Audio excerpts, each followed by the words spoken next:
which is used to consider, or different parameter which is used to be considered for transmitting the data. So with the help of this, we have to say that the transmission of the data is effectively or efficiently.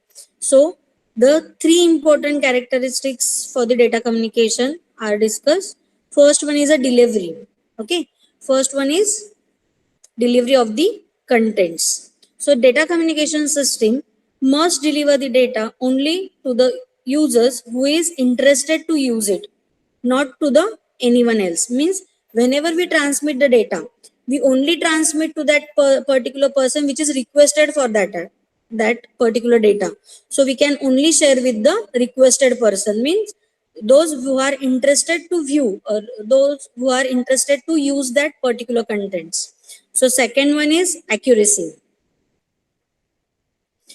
So because due to the noise of the data may get altered or corrected when it is traveled over the communication medium, error will be introduced and the accuracy of the receiving data is affected. So with the help of some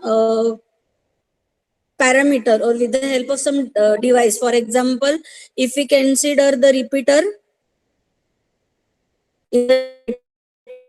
concept, it is a device through which the particular contents is received with the help of repeater, and he reproduce or he remove the noise which is added in the current particular device. So with the help of accuracy, we maintain the accuracy while we transmit the data from one system to another system.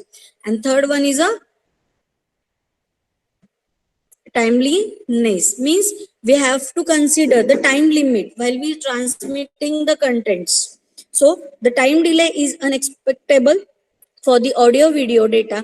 It is introduce an error in the reproduce the sound and the pictures. So the data communication system should deliver the data without any time delay. If we consider the movie, and when we watch the movie, at that time, sometimes the action is actually executed. After executing action, some delays appear between the voice and image, or voice and video. So it is a time between the actual video clip. So it is not considerable because it is not effectively visualized by the user. So the timeliness is effective, or the particular characteristics while we consider the data communication. So such a data delivery is called as a real-time transmission of the data, because we have to watch, or we have to view the particular contents at the same time, video and audio. So this is the characteristics of data communication.